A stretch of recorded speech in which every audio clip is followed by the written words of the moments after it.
Hi, everybody. This is Jamie from Omnia. And Stephen. so we're going to give everybody probably one more minute. And then, of course, people will probably continue to join as we start. But I am going to do an introduction and then I have a fun question for everybody. So I'm Jamie from the Omnia Group. I have been with Omnia 5.5 years, which I cannot believe it's flying by. And we are really, really lucky and thankful to have our partner, Stephen, on today. I was telling Stephen before we joined the call, the first time I heard Stephen speak, I was blown away. He is engaging. He has so much information to share. And his team, Agency Performance Partners, has been working with Omnia for many years. So please feel free to engage, ask questions in the chat. We did already receive some of your questions when you registered, so we also have those as well. And you will be getting the recording after the call. So for any reason you have to jump off, don't feel like you're going to miss anything. So looks like we have about 15 people so far. So I have a question for everybody. So feel free to answer in the chat. And the question is, when you walk into a room or a meeting, or if you're speaking and you're going on stage, what would be your theme song that should immediately start anytime you walk into the room? Stephen, do you know what yours would be? I did say it might be inappropriate, but I have been jamming to Pink Pony Club lately, so I All think right, that I I would have like to that pick one. that as we're gonna make some things happen and have Pink Pony Club make it go. Yeah. The first song that popped in my head, I feel like it's kind of old school, but I was thinking about Don't Stop Believing. I Okay. was like, that just feels like positive. Let's get rolling. So we've got Jared said, "Oh, I like that. Here Comes the Sun" by the Beatles. That's a really, really good one. That's a classic. We've got Respect. Is that like the RESPCT? Is that the Easy. song Find we're out how it thinking of? means to me. All right, okay. Anybody else? I have somebody typing. We'll get one more here.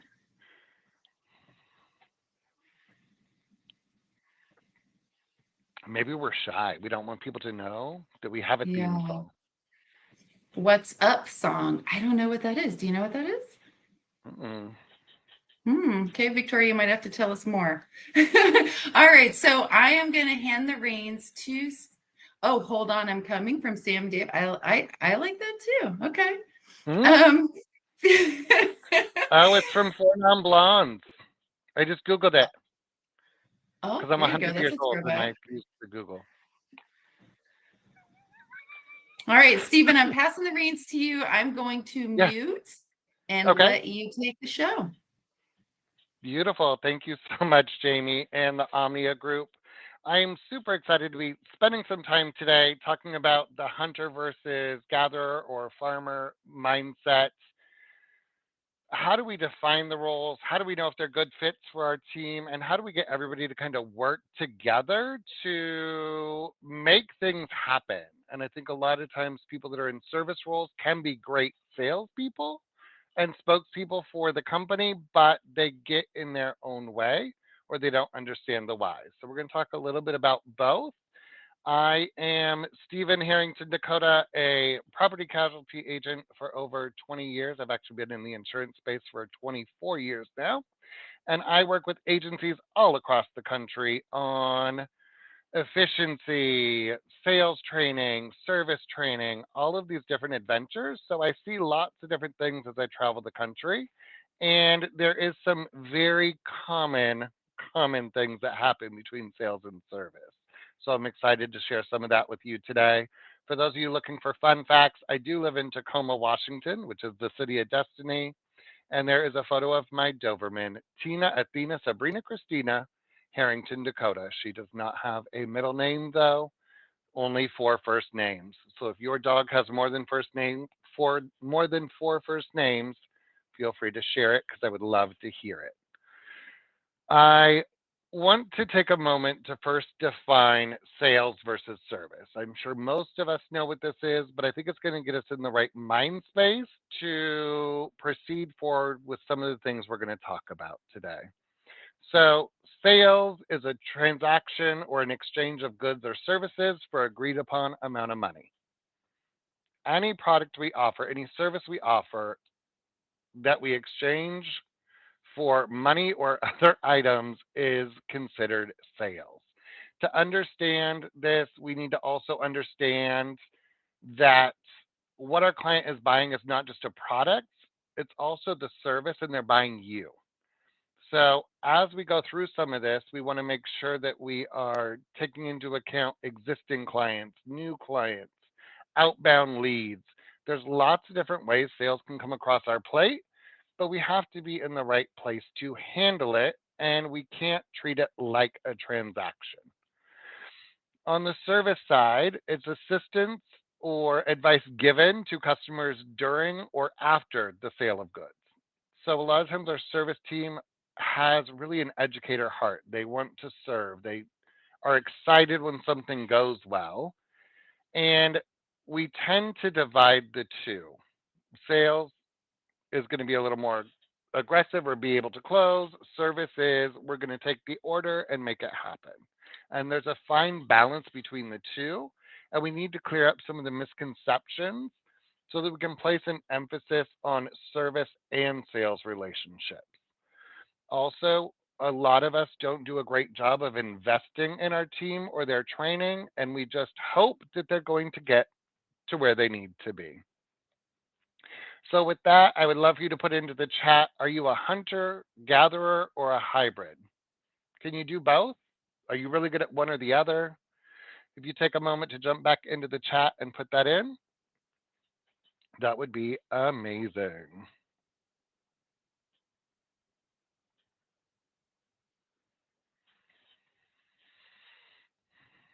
So we have a hunter, we have a gatherer. I'm kind of a hybrid of the two. I don't think there's a right or wrong answer either, but I learned my skills through service. So I tend to be more of the gatherer. Like if you put it in front of me, I'm going to nurture it, I'm going to grow it, I'm going to make it happen. If I have to go out and find it, it's a little uncomfortable sometimes, but I can still do it as long as I feel like I'm providing what's correct for the client. Um, Shawnee says natural gatherer, but have learned to be a hybrid, and somebody else is both. I think that we can adapt well, but we also need to really look in the mirror and say, what is my thrill zone? What do I love? And where can I crush it consistently without burning out? So, part of this goes into mindset and why mindset matters. There's a bunch of statistics out there. I just pulled some general ones over for sales and service in general. But one of the biggest things is we can actually increase our profits by 25 to 95% if we can just keep more of the clients that we have. If we can keep them happy, if we can move them along into a positive experience or get them to return and repurchase or come back again, a 5% increase in retention actually can increase our profits 25 to 95%. I also love the theory of, and because I specialize in insurance, it's I would rather have one customer that has five policies that I know what their attitude is or how they react versus five clients with one policy each that I have to learn how to manage each one individually. My job becomes easier when somebody has a bigger piece of pie with my business. Also, acquiring new customers can cost 5 to 25% more than retaining. I'm sorry, 5 to 25 times more than retaining. If we're not trying to retain or keep our existing client base happy, if we're not asking them to return for services again in the future, if we're not asking for those referrals, we're actually leaving money on the table and it's costing us a lot more to acquire those other customers. 80% of customers say experience is just as important as the product. And in looking at what's happening in the service industry right now, we're seeing that people want things in an Amazon way. They want it fast, they want it easy, they want it now, but they also really want that Chick-fil-A feel. The yes sir, no sir. It's my pleasure. Let me bend over backwards to get you 3 extra sauces with a smile on my face. So people want things fast and easy, but they still want it to be an experience. They still want the feels to go with it, even if it's a sales transaction. 70% of the buying journey is based on how customers feel treated. Not about the facts behind the transaction, it's about how they feel. So we really have to focus on the client experience, both on the service and the sales side. Low effort experiences drive loyalty better than delights. We want to make sure that it's the little things consistently that build our client base and make them want to come back for more. Time tax on sales teams. When we look at numbers, only 30% of sales reps' time is actually spent selling. What is the rest of the time? It could be looking for the things, it could be following the process, it could be building the relationship, but only 30% of our time is actually spent selling. A lot of service or sales members also end up into a service bucket at some point of trying to help a client because they reach out to them and they can handle it better than anyone else.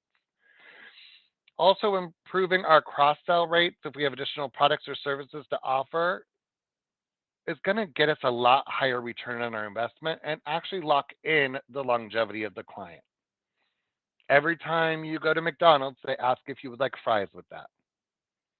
It's a cross sell strategy to get you to purchase more, but also to come back again. The more products you try, the more products you have, the more loyal you become. And they understand that as part of their marketing plan. Also, 87% of consumers read reviews for local businesses. We have to make sure we're requesting that from our clients so that we can build our online presence so that people want to do business with us.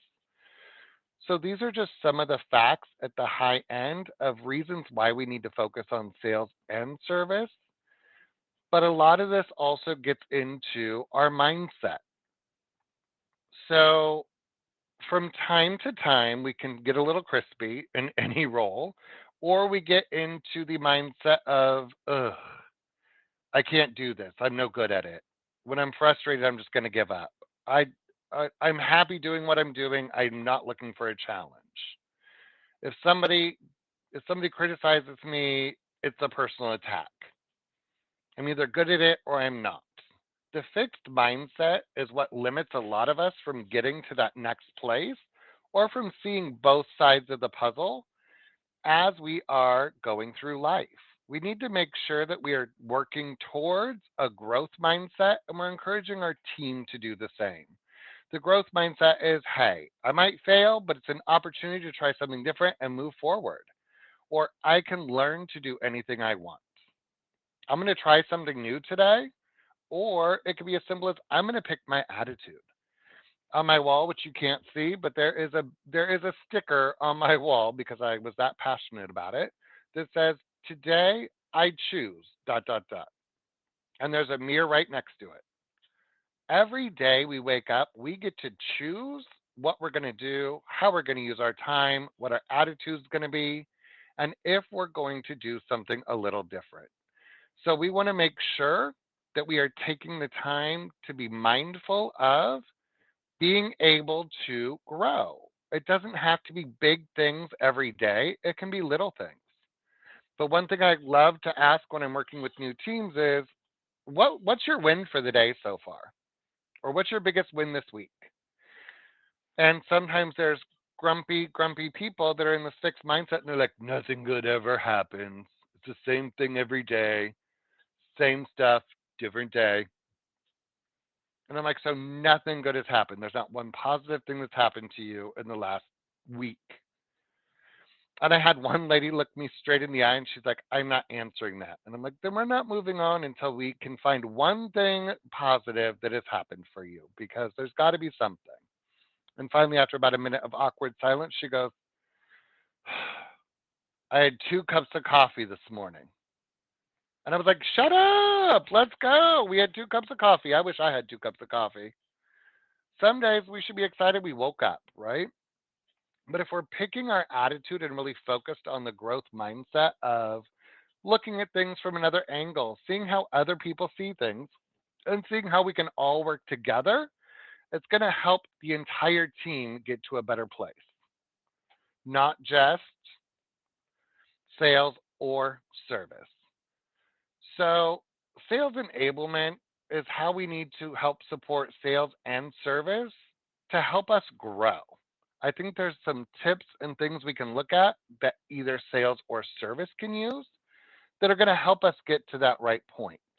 But I want to take a moment and answer a question. There was a couple of questions that got submitted prior to today, or prior to today's meeting, that asked about what's the best way to combine Omnia with behavioral interviews or selection tools. What does Omnia do? How do you tell if somebody's a farmer or a hunter? How do we really embrace those behaviors? And I can tell you from personal experience in interviewing thousands of people and hiring hundreds, every time I've gone through the final steps of a hiring process, I've interviewed, I like them, things are checking out. We've used Omnia to match the personality profile to our job descriptions. We upload detailed job descriptions that comes in and it's a match, right? And it'll tell us, is it a good fit? Is it a questionable fit and some areas to look at, or is it probably not the right fit? And if we're looking at this and holding true to what is coming back on the assessment, we can make some very smart hiring choices. I think a lot of times we get feels for people, which I love facts over feelings, but every once in a while I get some feels too. But if we're hiring for a sales role and it says they're probably better suited to service, we probably shouldn't push them in the wrong direction. They might have a great attitude or they might have a positive personality, but at the end of the day, people are who they are personality wise.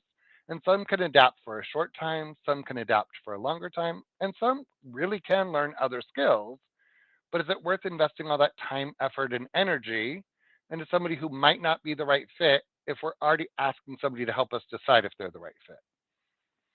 So we need to be mindful of that. And we also need to be hiring in a very proactive way. We need to be looking for what the next thing is and expecting the unexpected so that we can make those smart choices. I love personality profiles of other styles as well because I think it does give people a chance to for us to see who they really are without them telling us. It doesn't mean we can't learn some of the skills or we can't be good in one area or another, but we need to know what at least we're starting with. With my disc profile, when I was running a large agency that was aggressively growing and had lots of changes happening, I was a high D. Now that I've been a consultant for 3 years, 3.5 years, and I work with agencies and I have to get very creative and get people to buy in and create master plans, I'm a high I. So personalities can change based on experience or role, but at the end of the day, skills are skills. So getting into sales enablement and how to support sales and service, we need to all be on the same page. What does it mean to be a sales enabler? Our service staff normally plays a critical role if we allow them and train them to. Our service team should be working hand in hand with the sales team. They need to be excited, just as excited about the new business as the salesperson. How can we make them part of that experience so that sales and service are celebrated equally? The service team can also identify missed opportunities that maybe weren't a good fit at the time during the sales process, or that a change has occurred and there's a new opportunity. We need to be able to teach our team to look for those and celebrate and reward them when they find them and close them. We also need to make sure we're developing product knowledge. I love the variety of people in the workforce out there, but I'm still shocked and amazed at how many companies put people in a client facing position that don't even understand the product to begin with. And it's kind of a struggle when you would like an answer, you have a question, the person's like, oh, yeah, I don't know. We have to develop product knowledge and we have to help our team really understand the benefits of what it is that we're selling or using. We also need to be able to track some basic data to hold accountable to performance. I'm a firm believer in a clear job description for every role, outlining the key responsibilities, as well as 3 or 4 metrics that the person is held accountable to. How do we know we're doing a good job if we don't have a benchmark and it's not regularly tracked? A once a year review is not a replacement for consistent training. And we also need to act as our client's advocate, meaning we need to be on their side. At the end of the day, their opinion is their opinion and they're entitled to it, but how can we still act as an advocate for them? So if we're going to enable sales, if we're going to have service work towards a sales mindset, it comes with some very easy steps. Celebration and excitement every time something's closed. Looking at ways and telling them the ways that they can help our company grow and teaching them the knowledge they need to be confident and comfortable in it. The next step is collaboration.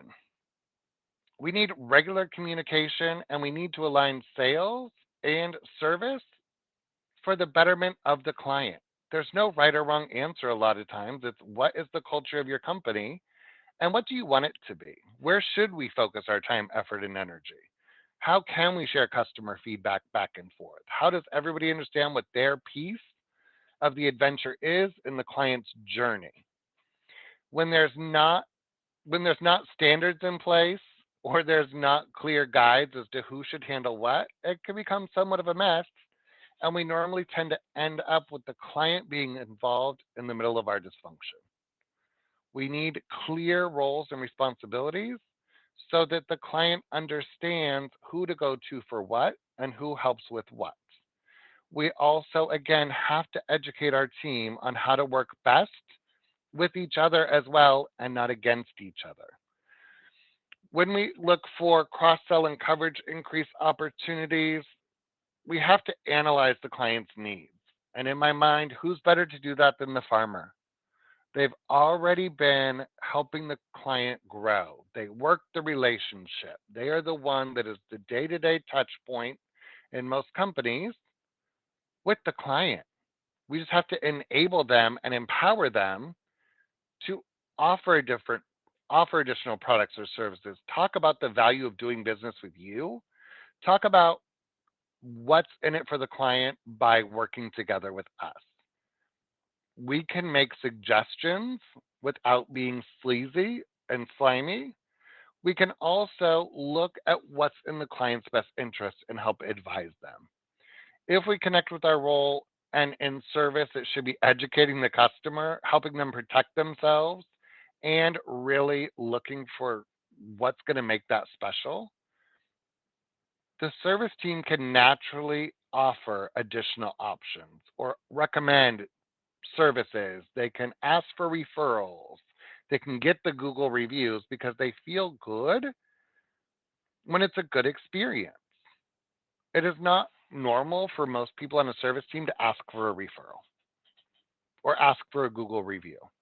But if we celebrate it when it happens and if we teach the skill set, it makes them an extension of the sales team. I know a lot of service people who actually get more referrals than sales agents because they asked, because they were warm, because they listened to the client, because they built the relationship over time, and now there's trust there.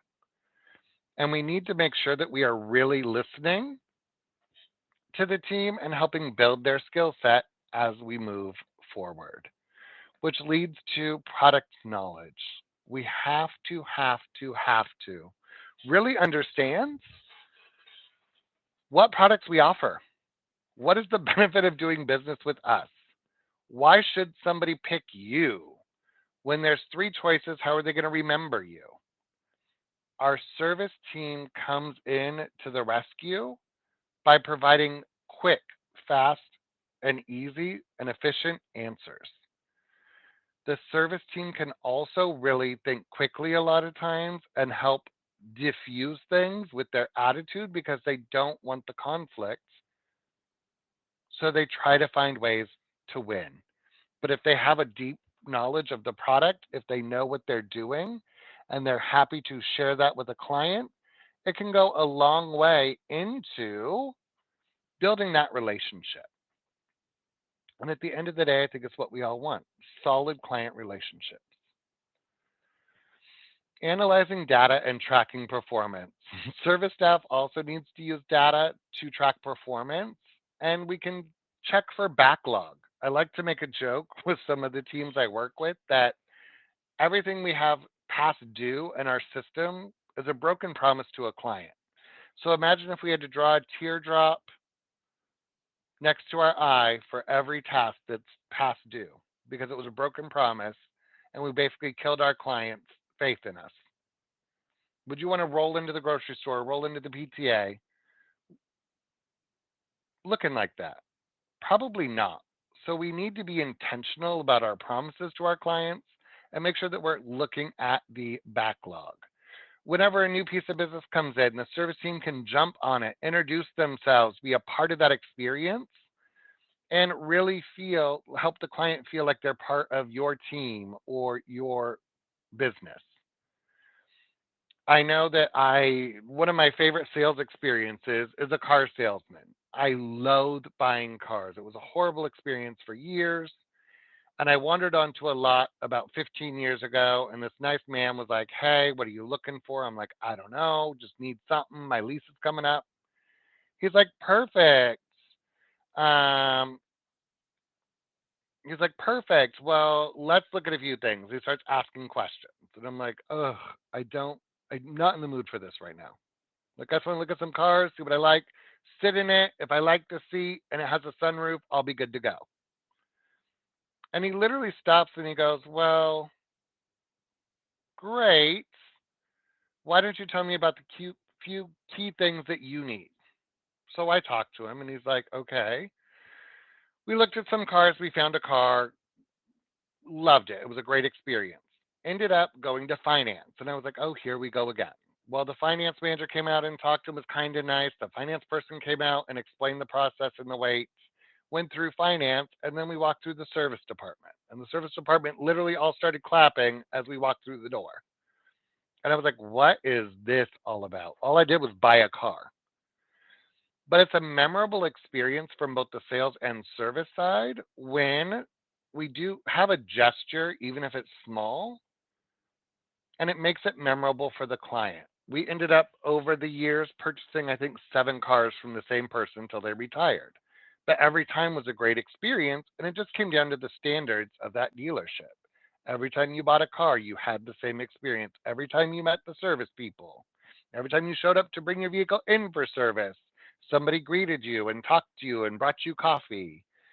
There is great ways to keep the relationships alive between the point of sale and the point of the next sale. And we need to have our service team focus on that and be part of that adventure. The next step is being the client's advocate. And this is where it gets into being responsive, being proactive. I I love empathy, meaning I understand that how that affects you or that's your point of view. I don't so much love sympathy, which is OMG, me too. What are we doing? So when we are acting as our client's advocate, when we are the gatherer or the farmer that is there bringing it in, we are working with the client, we're being friendly, we're being helpful, we're listening, and we're being empathetic. Why can't we get something out of the experience?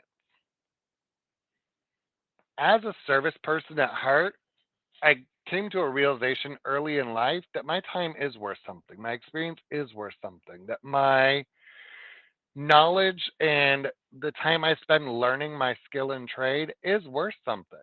So why can't I get a reward from it? Whether it's an increase, it could be just educating them about other products, asking for that referral, etc. But I can feel good about it if if I'm intentional about it. And that's where we really need to stay focused is on our role and the client experience, and that's what's going to help us grow. So as we continue on, we need to remember that if we're not acting as sales enablers, we're acting as sales disablers. So anybody on our team or anybody that's not in the right mindset for the role really is hurting everything that we're doing. They're not the best voice for the conversation. They're not the best suited for the client experience, which also leads to culture.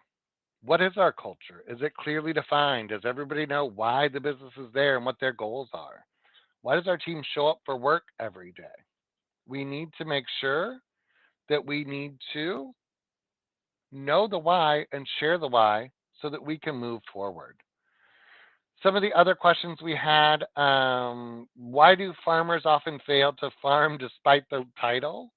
And how can you be sales, how to sell without being salesy? So some of these questions we had in the chat that came over earlier, I think they're great. Why do farmers often fail to farm? Because they're not they're not a born farmer, or maybe they don't understand the motivation or the why. Maybe they don't know how, or they're overwhelmed.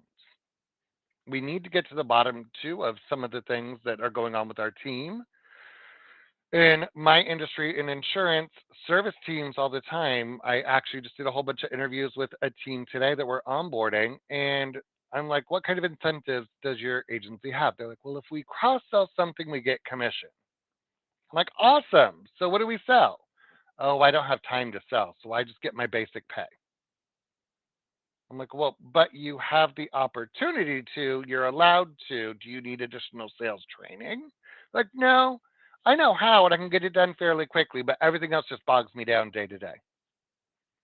So the comment about why farmers often fail to farm, I think also applies to how's our team feeling? Is it realistic or is it not? Are we looking at industry practices, best practices, or benchmarks to see is the team overwhelmed? Are they maybe just truly in the wrong role, or do they need some additional training? Also, the farmers, bless their soul, tend to get excited when somebody is kind and nice and says thank you. Like, can you please quote this for me and then let me purchase something from you? That would be great. We have to teach them that little bit of grit in between, in that gray area between true sales and service. The other question about selling without feeling salesy, I have sold twice in my life. Yeah, I've done insurance for 24 years. And when I say I've sold twice in my life, there was a sales goal that we needed to hit. There was something on the line. I really needed a bonus because I had a young child. We had some things going on and some unexpected expenses. And I had a product that was a good fit for the client, but maybe not the perfect fit.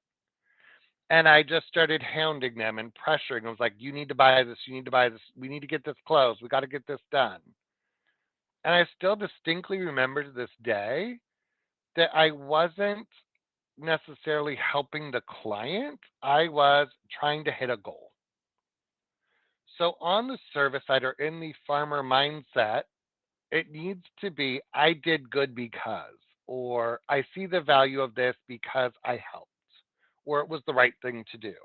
And when I say that I'm not a salesperson, it doesn't mean that I can't close large accounts or be aggressive on something if needed, but I want to know it's the right product and the right solution, and then I will close it all day long because I've taken time to get to know you. I built a relationship.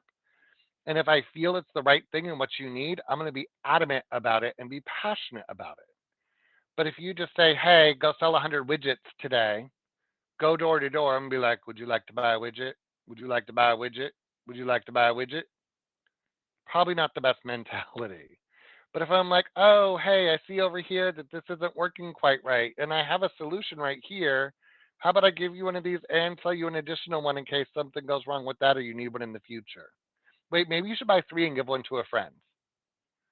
There's different ways we can overcome some of those approaches to be more personable. So the skills for success, and how do we get our team to help our business grow, there is a few fundamentals here that I think are key and are important. We need to remember our role really is to be a relationship builder. A lot of times we get stuck in the task mode, meaning somebody had a need, we solved it, we checked the box. Like it's done, it was timely.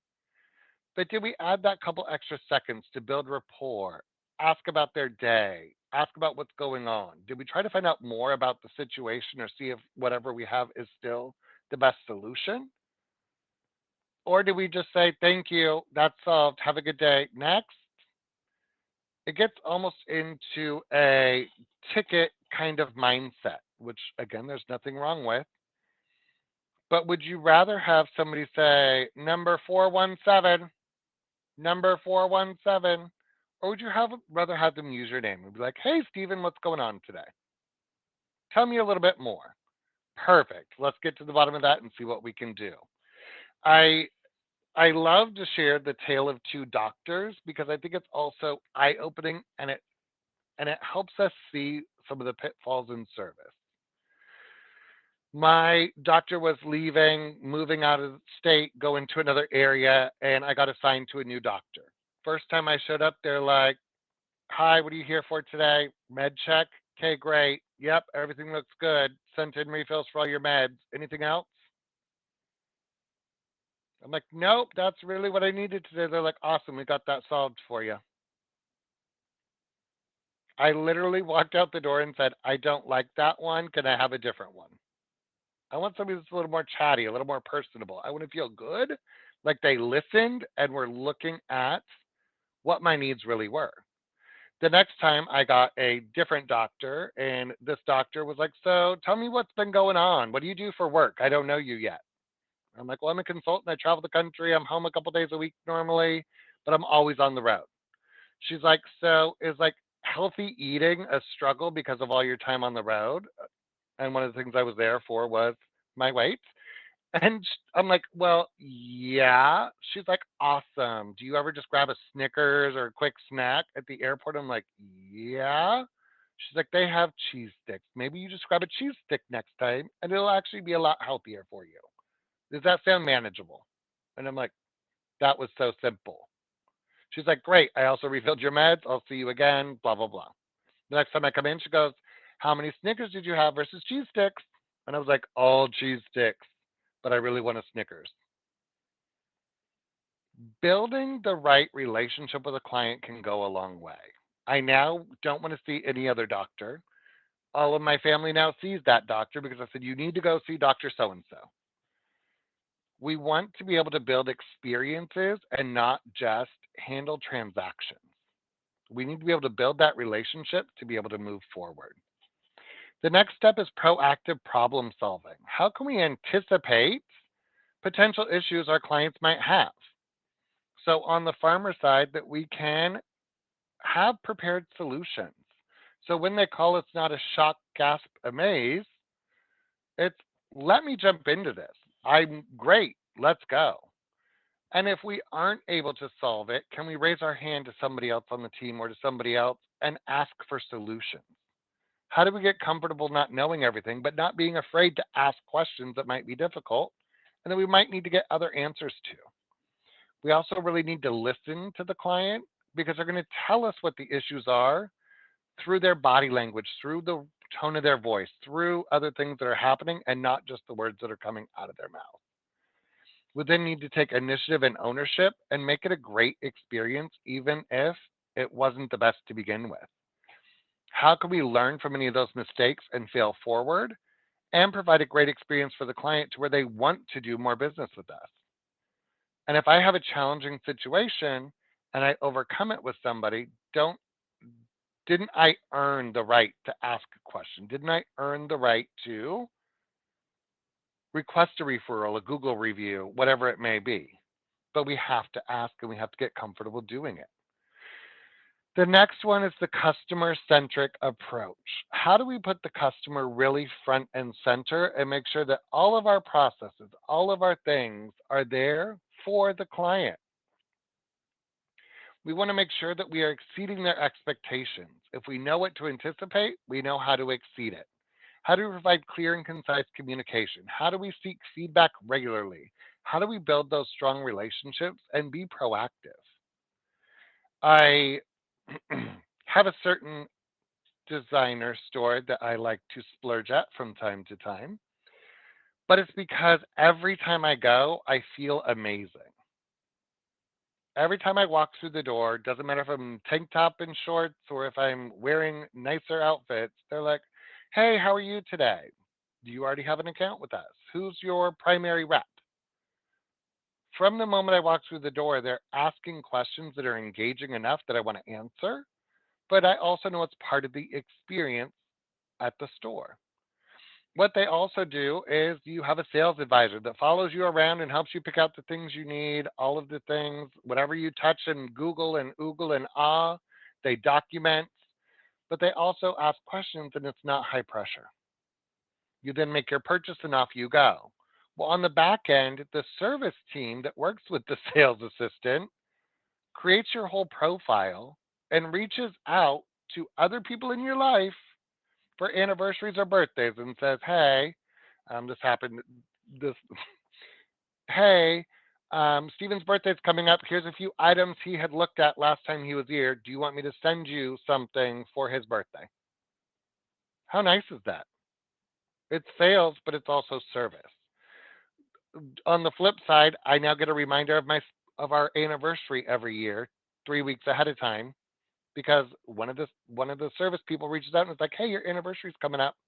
We got some great things. Here's what your spouse looked at last time they were in the store." I'm like, "Done. Order it. Send me the bill." If we can make it engaging and easy, people want to do business with us. But we have to make it about the experience. We have to make them loyal, and we need to build it into every fiber of what we do. And it's how our service team can become better at sales.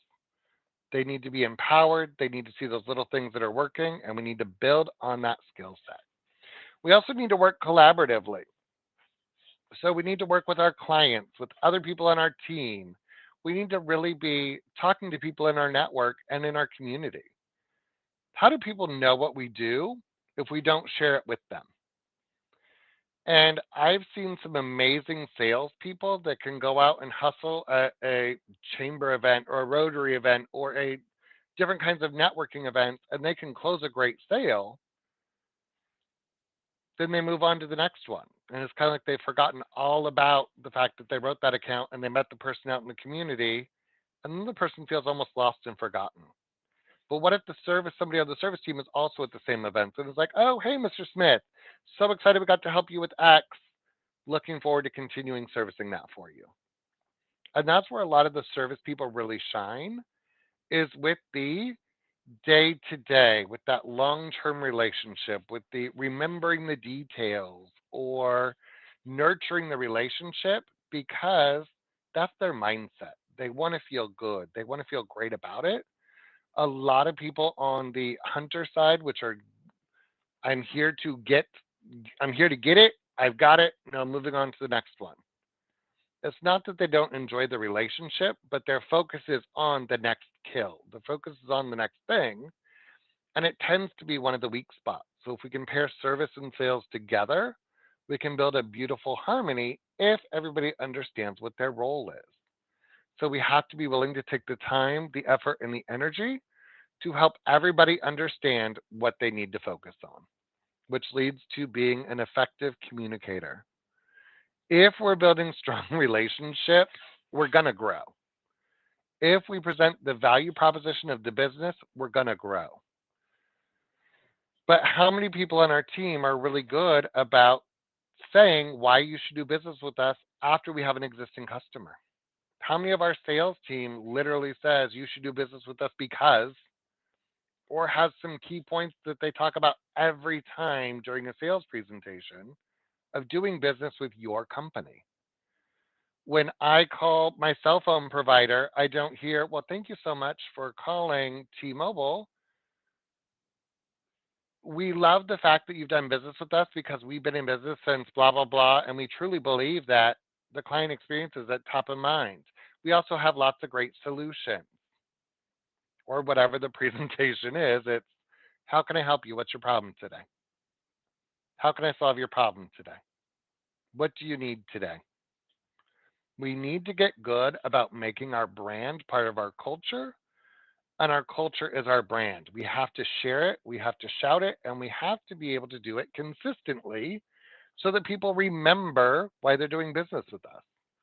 One of the top things I'm seeing, at least on the insurance side right now, is clients are leaving agencies, not due to lack of service. We checked the box, we took care of the transaction, but they're leaving because of indifference. They don't remember why they were doing business with them to begin with, and something else came up that looked funner or more attractive. So they just left. They went and tried something new. We need to kind of think of sales as marriage and then all the things that happen after you're married. What is the journey for the client after they sign on the line? What is the experience after it's done? And is it set it and forget it? Or is it let's nurture it and grow it? We need to be able to find the balance between the two and have teams on both sides that work hand in hand to make the magic happen. But we have to understand why and what's important for the business. One of the last things is continuous improvement. How are we really making sure that we are taking the time to maximize our retention? How do we focus on our existing clients or our past clients? How can we reach back out to things that maybe are no longer with us but might be a good fit to come back again? And is that better in a hunter's hands or in a gatherer's hands? I think a gatherer can be great at also calling past leads or calling people that had a product or service with us in the past, but needs a reminder we're still here and still happy to help. A lot of times, if somebody leaves a brand, they're embarrassed to come back if it didn't work out wherever they went. But if we have somebody that's like a cheerleader for the business going, hey, saw you left a while back, what's changed? Has anything different? Let's take a look and see if we can work together again. It can become a much better experience. We just have to look at each part of the process, each part of the thing, and teach the team the skills that they need to feel confident in what we're asking them to do. So at the end of the day, it's not about hunter or gatherer. It's not about farmer or sales. It is teams who know when to be each. How can we find the balance where sales can provide insight to service, service can provide insight to sales, or how can we get inside team versus outside team to also work together and not feel like, oh, they only do this or they only do that? Is it not all for the betterment of the agency overall or for the business overall? So we need to make sure that we're looking for the right skill set. We need to make sure that we are interviewing with facts and feelings. Like, I love a good interview where I feel good about the person. I think they're going to be great. And then I take that final step of an assessment, or I take that final step of, do they have the skills for this role, or do they have the ability to be trained in this role, or should I look somewhere else?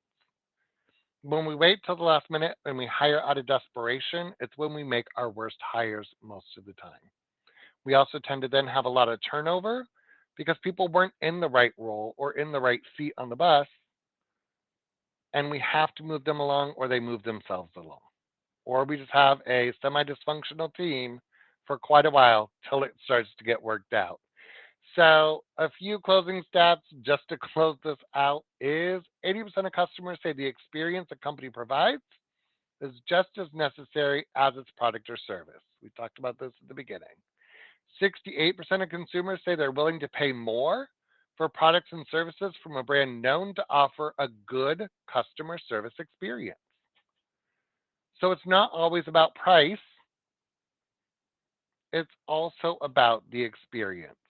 87% of consumers read online reviews for local businesses. 90% of consumers worldwide consider issue resolution as their most critical customer service concern. 70% of the customer's journey is based on how they feel they're being treated. And 70% of customers state their ideal user journey is a hybrid of digital with a customer service professional. People are going online and looking at reviews. People are judging you before we even work with them. Once we make them a client, we need to then keep them a client. We need to add the services. We need to tell them why they're doing business with us. And we need to have a team that's passionate about growing our business with us and being all in the right place on the journey. So, lots of things to think about today. We covered a lot of things. I think most of your questions that you sent in earlier were answered, but we do still have a few minutes as well. If you have any additional questions or would like to put anything into the chat, I would be happy to answer additional questions as well. Thank you, Stephen. While we're waiting for some questions, I would like it if you want to just do a quick little plug as far as agency performance partners, what you all do, and what parts of the country and size agencies, those kinds of things. Yes, thank you. I always Mhm. forget to talk about myself on these things, which is what we tell everybody else to do, right? Right? So, I know. so thank you for the reminder, Jamie. Yes, Agency Performance Partners works with independent agencies all across the country, anywhere from an agency of size of like 6 to 12 people all the way up to hundreds. So we come up with custom plans for every agency for training, looking at strengths and weaknesses of the team, really finding out how to get the team to the next level, doing some of these personality profiles or making sure the right people are in the right seats, looking at staffing against industry standards, and then saying, great, now that everybody's kind of in the right role with clearly defined expectations and metrics, how do we get them to that next level of all working together, seeing how to grow the business, provide a great client experience? And it's different for every agency. So everything we do is customized to the agency. We do have 4 reps total. We actually have 5 now. We just hired another one. So we have 5 reps all across the country, and I travel to every state in the United States. So if there's a need Stephen is a and there's road a way, warrior. I'm happy to travel. Yes. Yes, thank you. And we really treasure our relationship with you and your team. And Yeah. like I said, hearing you speak live, we have somebody typing. Ooh. Yeah, so, and if anybody's ever looking for an interesting speaker, Stephen does speaking engagements as well. Yes. And Kelly on his team also. I saw her earlier this year at PIA. Yes. Yeah, we do a lot of Mhm. PAA, Big I. Yeah, We tend to do the circuits, the insurance circuit. right. I just got the email this morning about the, what is it, INA in Tampa in January. I think Yeah. that's the big show. Yeah, we Yep. got that coming Kelly will too. be there. Yeah. So yes, we love to travel the country and make that magic happen. Somebody says how communicate the sales reps should be with other departments regarding their clients' needs. How can that cap? Sales reps should be with other. Oh, how communicative. Sorry, I was reading as communicate. Yeah. Should the sales rep be with other departments regarding their clients' needs? I think it needs to be fully transparent, honestly. I think that if we know that there's some things that we need to look out for, it needs to be shared with the team. I think if there's a special situation, everybody on the team needs to know. And through our CRM or our customer retention system or whatever our source of truth is, hopefully not paper files still, but there's still a lot of those. How can we put into our teams or how do we create a profile that we can really look at what makes the client special, what might they might need, but I think everybody needs to be clear on everything. I think also on the service side, if an account is getting a little hairy, we need to reach back out to the sales rep and be like, hey, I know you wrote this and I'm the service, but I have some concerns. Can we talk about it? And I think we need to be open to those conversations. Like, Communication. Mhm. I was going to say APP, like we have dedicated channels. So if a client does something amazing, we send a shout out to the client on our internal channel. It's like, hey, so and so agency just did X and they crushed it. And then the whole team sends the agency a message. Or like, hey, I'm really struggling with X right now. Can anybody look at this with me? and then we book time and we talk about it, and we're like, let's problem solve it. Let's troubleshoot it together. So I And think it just looks that. like we have somebody typing it again as well. So we'll Okay. see what that next question is. I'll just Beautiful. throw a little Omnia plug in there. Yes, So please. columns 3 and 4, whether it's a hiring target report or it's a development, sales style, customer service style. Columns 3 and 4 is going to show you if somebody is more natural to be social with communication, and then a lot of other factors on the assessment. But are they more data driven, analytical?